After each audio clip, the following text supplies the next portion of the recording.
So this person, this Mexican person, I went over there because the gay community were using implants to tell me that my car lights, my rear lights, were the reason somebody flashed their headlights at me from behind, to tell me that my car lights were broken. So that's why someone was flashing their lights at me. But the reality was they just wanted this person in this car with this license plate number, a Mexican dude and two Mexican dudes. I turned my car off. I started walking back to the apartment, and from around the corner, there it goes. Now I just turned it off. From around the corner, they came down that hill, and as I started walking down into the driveway, they came down the hill, flashed their car lights from over there, and then I stopped there, and I walked around the corner, and as soon as I walked past the rear of the car, he flashed the rear, the rear taillights. Those rear taillights, as soon as you put it in park, they'll flash in front of your eyes. So my eyes are directly where those lights are. So I'm almost positive that all of these people waited for these things to take place. Well, they told me to come out here so that they could do what they just did, flash their lights at me. And and earlier tonight, on Facebook, like what you just saw. So not on Facebook, on YouTube, I told everyone that a person in a silver pickup truck flashed their lights at me. And they just used implants to tell me, you just talked about a silver pickup. And the person you just saw has a silver pickup. So anytime I mention on Facebook, on YouTube or Twitter that somebody is intimidating me, shortly after they repeat the behavior. I see whatever that whatever I said was harassing before, the gay community repeats the behavior. So if I didn't record it the first time, if I just said it the first time, or if I did record it the first time and I told somebody I was afraid, or I told somebody it was intimidation, the gay community likes to repeat the behavior. And if they repeat the behavior, they think it will terrify me. I'll be scared. I'll be terrified. I'll have hurt feelings about, I'll retaliate. I'll choose violence. I'll do something violent in response to that behavior, or to seeing a silver pickup truck again. So I just mentioned when I left the grocery store, I saw a silver pickup truck, and there you go, another silver pickup truck. So, and this is the only car, as you can see, for the last 10 minutes that's out here, right, in motion. And I came out here for 40 seconds to check out the rear lights and to see if they were both on. And within those 40 seconds, that silver truck came down the hill over there, and flashed their lights at me around the corner. Then came here, drove into the parking lot. I got to right there and waited because I didn't know where that truck was going. And when I waited, he parked right there. And as I passed behind the vehicle, he flashed his rear lights at me. As soon as I passed behind the vehicle, he put the vehicle in park. I waited there before to see what he was doing. And he waited until I walked behind his vehicle to flash his lights, to put the car in park, because he knew the rear lights would also flash. And he probably guessed it would be bright enough to affect my eyes. And so what I'm saying is they're using stalking, this implants and stalking behavior to encourage me to come outside, simply to harass me, to see if I would retaliate, if I would say or do something violent in response to the obviousness and to me, the very obviousness to me that I'm being stalked and harassed by a large group of people in the community. And they're showing me this by replicating history, rapidly replicating history. So it's clear and obvious to me that these events are related. So that's what the people in the gay community are doing right now with implants, and then hiding it. You see, nobody else is here. But the last 4.5 minutes have been an opportunity for an altercation. Will I get upset that somebody is doing something I know is happening and everyone else is denying? Will I choose violence under those circumstances, under that pressure, the pressure of denial from the community, and the pressure, your own pressure, my own pressure, that I'm, or energy, life, well, awareness, under all that pressure over my awareness that I know what's happening to me. So do I get upset? Do I retaliate? Do I get mad? Will I do something bad because a bunch of people are denying that the things I'm seeing or witnessing, or the harassment with the lights that is perfectly timed, is accidental, it's not purposeful, and I have a prison mentality, or like I'm angry at the world about something. I'm not angry at the world about anything. I'm very satisfied with my accomplishments in life, even though no one is acknowledging that I found something very intelligent to satisfy anybody. They're continuing to harass me, and everyone in charge is continuing to deny the things I'm saying about the subliminal like the little things that really make you mad. You don't like it. You're not mad, but you don't like it, and it's continuous, and it requires stalking, and it requires harassment. But what do? Do you tell, or do you get violent? So some retard thinks that even though I'm well aware that these things are happening and people are denying it, I will become violent because no one is doing anything about it. I don't know. I've heard about this when I was a kid. Like, you can pressure somebody into violence, or you can harass somebody into violence. I remember this story when I was a kid. It didn't make sense to me. I would have kept telling. When I was a kid, I thought I would just tell, keep telling. And eventually somebody's going to listen to you. But like I said, the person who lives there has been harassing me multiple times. That dude, I think I mentioned him on Twitter before too. I don't know who the driver was, but I do know that the guy who lives there has said and done things to me to grab my attention multiple times when I came home. And I constantly ignore him. It's a Mexican dude with a Mexican woman. I think it's like an open marriage or an open couple type of gay community member. Or two dudes who are gay with a woman. I don't know. But either way, this person has been trying to grab my attention every single time I come home. Well, multiple times when I come home. And I keep ignoring them, and I keep walking. I walk that way to go home. But occasionally I come home, he'll say or do something to grab my attention. It's like harassment. Like I'm supposed to be talking to him when I pass him or something. Like I'm obligated to speak to him. I'm not obligated to speak to this dude, but he'll do or say something that makes you think you're obligated to speak to that person. And I can't prove it, but I'm 1,000% positive. As I was sitting in my apartment preparing food and being told multiple times that my brake lights were out and to go outside and check, they were also telling the people who live there, the person who drives that truck, get ready, he's about to come outside. I want you guys to harass him when he's walking back in towards his apartment and see what happens. He knows he's being harassed. He knows everybody's denying it. And I think he'll choose violence instead of telling tonight. And I'm pretty sure that's what they were saying to the other Mexican dudes with implants. And they just told me, we're going to deny everything you just said with all of our hearts, with the best lawyers, with the best articulation. We're going to use the best articulation to lie and deny everything you just said. And we're going to make you look like you're the liar or you're the bad person. But I can't make this up. I just told you what happened. I'm not lying to you. That person who lives there has harassed me in the past. And tonight, after a while, it hasn't been for a while, but tonight he just did something that because he has a silver truck, he has a silver pickup. And they probably planned that out.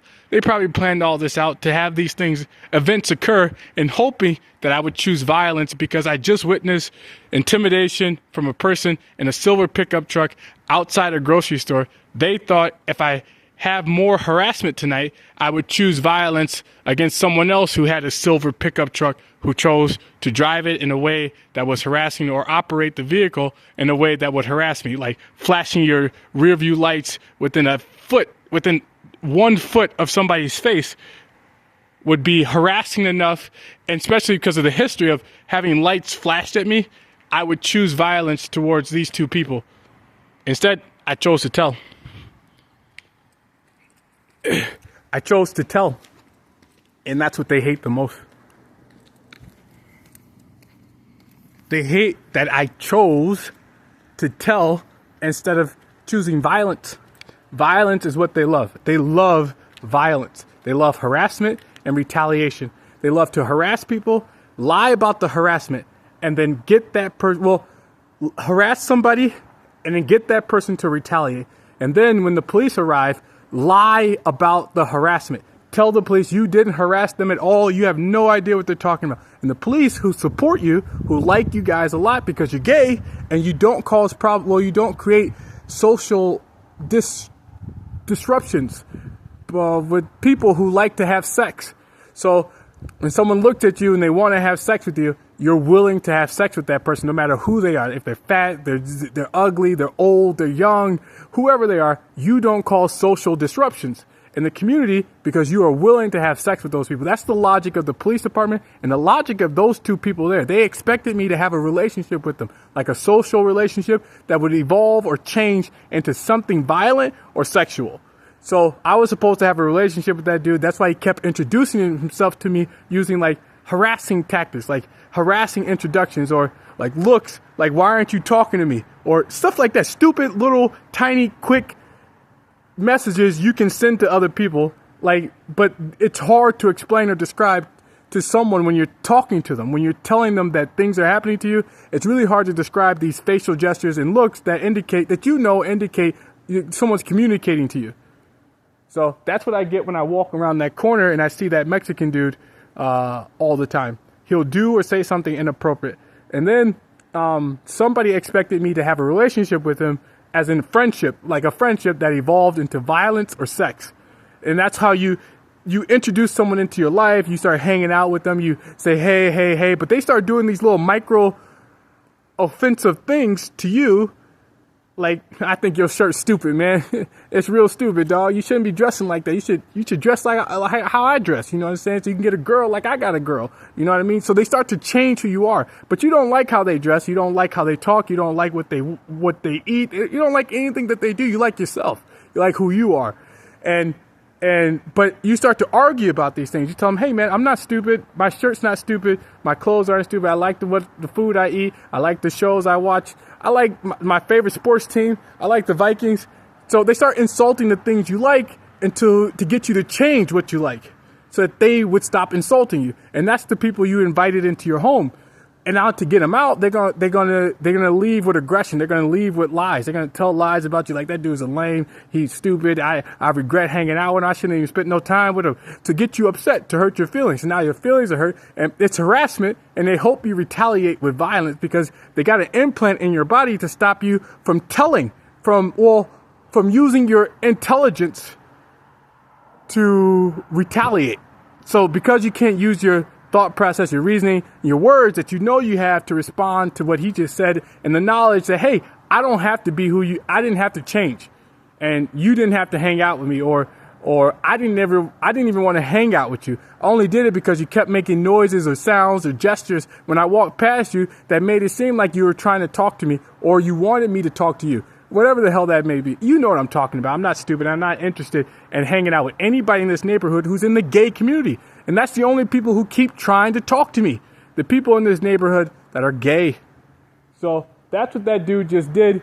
He wanted me to be angry, to retaliate, to choose violence from harassment that they could lie about. The type of harassment that doesn't last too long, that's really quick, and that you have to experience for yourself in order to know it's harassment. So, like flashing lights in front of someone's eyes. In order for you to know that that's sort of harassment, it has to happen to you multiple times. In order for you to know that someone's trying to communicate to you or get you to talk to them, somebody has to start trying to talk to you without saying that, or using body language, or making noises as you walk past to grab your attention. Somebody has to start trying to grab your attention without saying hi to you. And then you would learn how people do that, and you would know that somebody was doing that to you. So that's what that guy was doing. And I'm sure it was for a story where you get close to somebody, you start insulting them, you hurt their feelings, you talk about them, you say things about them that they don't like in passing while you're hanging out, and it's insulting. And then you get that man to feel upset about the words you're saying to him, and then you make him feel like there's a huge difference between you. You are more improved than he is, or however you can do that. You can talk about the things you have. So then you start bringing up the possessions, your possessions, the things you've acquired over time, and the things that he definitely doesn't have. So always talk about experiences you had and possessions you've gained that the other person you're trying to hurt doesn't have. And then you get them to feel that there's a difference. Like you are higher up than them. You have more value than they do. So now that person subconsciously, if they're not smart, has hurt feelings. It doesn't work on me because I don't value the possessions. I value something that's inside, internal value. So there's another gay dude. He's a harasser too. He will harass the hell out of me. But I value the things on the inside. So I don't know why he just came out here like that. That's weird.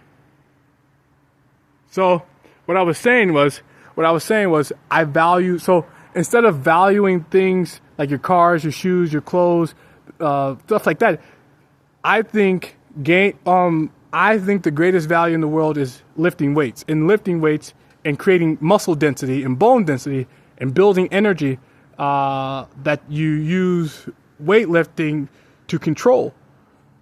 That's my value. I don't care about the clothes you wear or anything else like that. I think what's important is on the inside. And if you do this, you get to live longer. You get a long life. And if you do this, you get to live a very, very long time. He just left. He just walked back inside, closed the door, and closed the door. He looked at me, walked back inside, and closed the door. But he's another harasser. He'll make and then look normal. I swear, he'll turn his face and then look normal as he walks past me or if I see him. But anyways, so that dude was usually harassing me, and he used his silver pickup truck to give me a memory of a bad experience I just had earlier tonight. But there are ways you can put people into your life without knowing it, and then that person turns out to be a bad person, but they'll leave and tell everybody bad things about you. Like you don't have anything. You're not rich. You don't have shoes. You don't have clothes. You don't have money. You don't have any experiences in life. You don't have anything to talk about. They just told me in my ears, we'd call you a lame because you've never had any life experiences that most people have. So you're a lame. And that's who you invited into your house, someone who harasses you. And now you got to kick them out. But when you kick them out, they'll leave and tell everybody in town hurt your feelings because you kicked them out. So now you feel like bringing somebody in is a bad idea, so you don't do it anymore. And then you feel like if you ever did, you'll be afraid to kick them out again because you had a bad experience removing someone from your life that you didn't want to be a part of your life after you met them. Because they hid their true intentions. Their intentions were to control who you were from the inside, from inside your home, and tell you to change who you are in order for them to stop insulting you. But you're perfectly fine just the way you are. There's absolutely nothing wrong with you. You are perfectly fine. You have no problems whatsoever. You are just fine. And you don't have to change for anything. So that's that Mexican dude, and that's what him and his friend decided to do tonight. They decided to harass me with their lights and stalking harassment. They stalked me to do it. They timed perfectly when I was coming back home to come down that hill, flash the lights over there, and then to come back into the parking lot and flash the lights as I walked behind the vehicle because he knew I would stop because I don't want to walk in front of vehicles that are driving towards me because I think that's dangerous. I think if you see a car coming up this parking lot, you should step to the side and let the car pass instead of, even if I had garbage and I wanted to go in the garbage, throw something in that garbage, I would wait until the vehicle passed because it's very dangerous for me to just act like the vehicle's not coming and walk to the garbage. I think it's better for people to wait. So I think that's common behavior. Just wait for the car to pass. If you're just getting here, maybe you can get to the garbage can before they get here. But then you wait, you time it. But what you want to do is not walk in front of a moving car. And that's just how I grew up. But I've been watching people walk in front of my car thousands of times.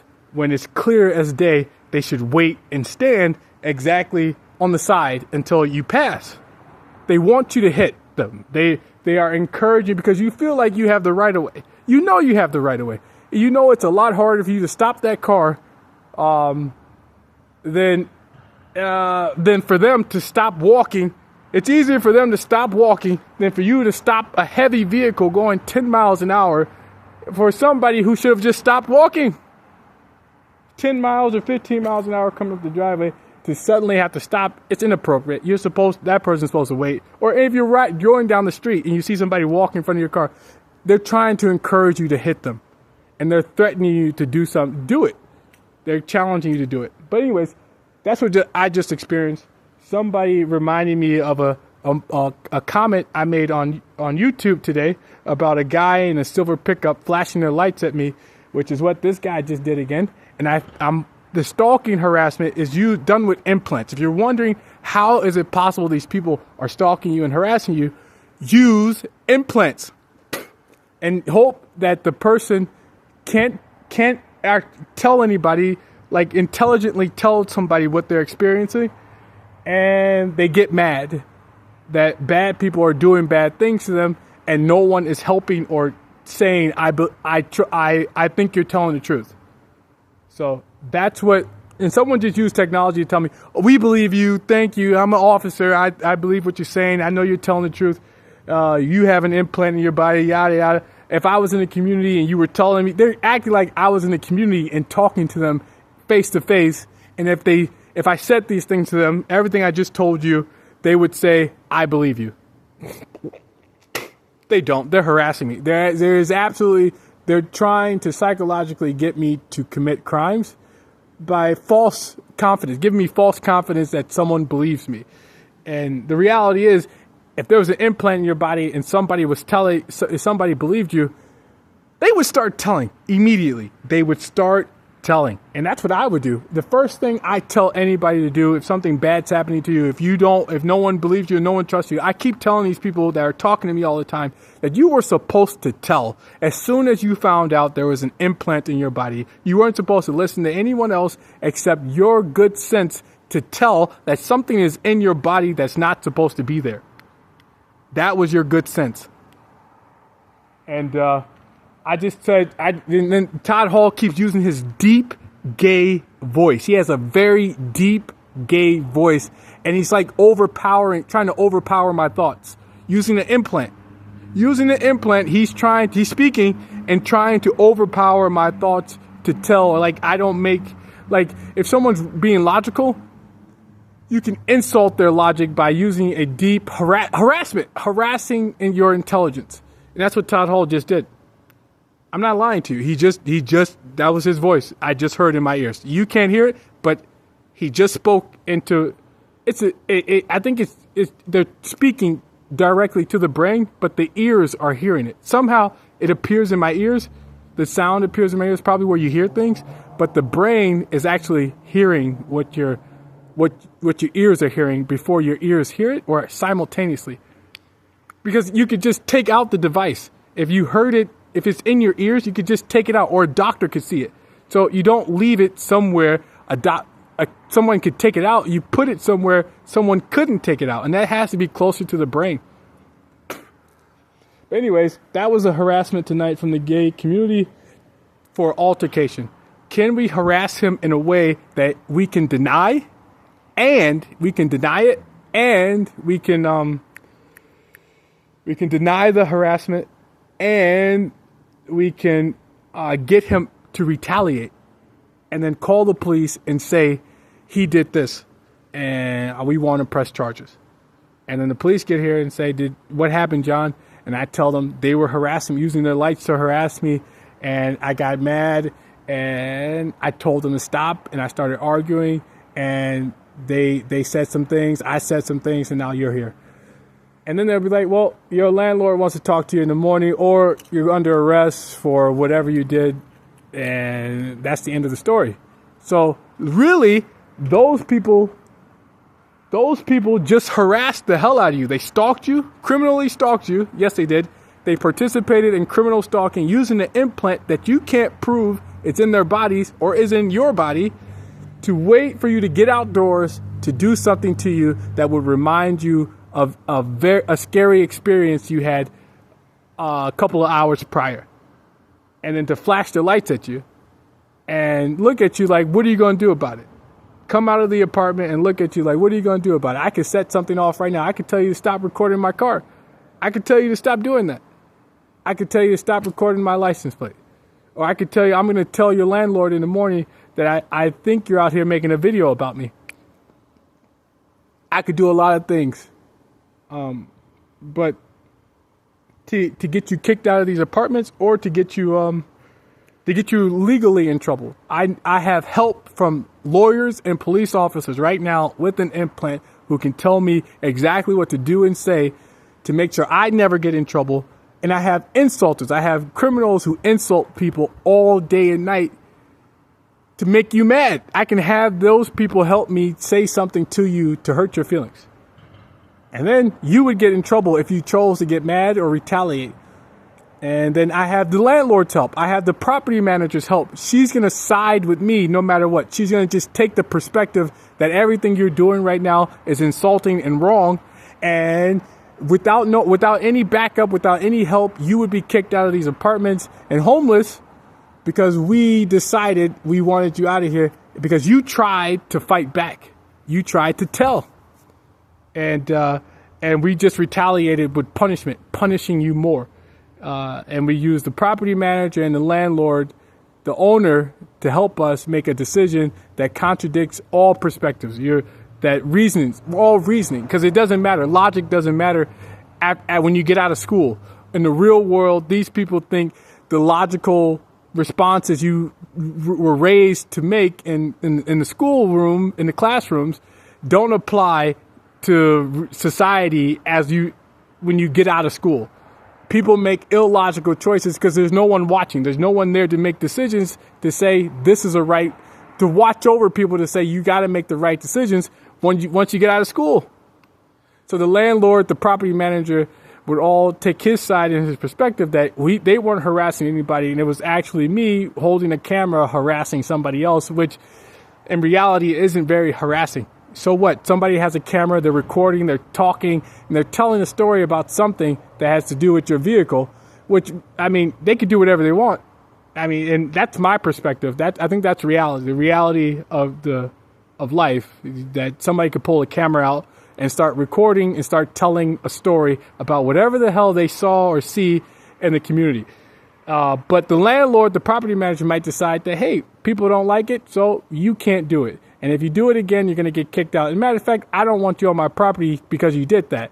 I want you out of here. And as unrational as that may seem, it's still possible. It's still possible for someone to make a poor decision and side with a community of gay community members to hurt you, to throw dirt on an insult, to kick a wounded person because they don't like you.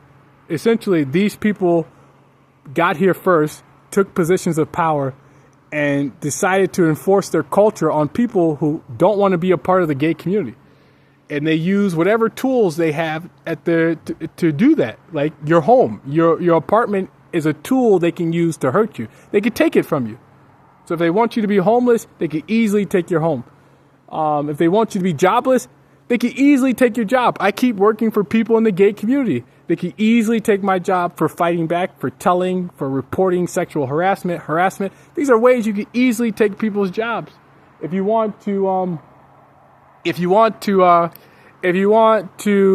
take someone's car, you could keep writing them tickets, follow them, stalk them, keep showing police.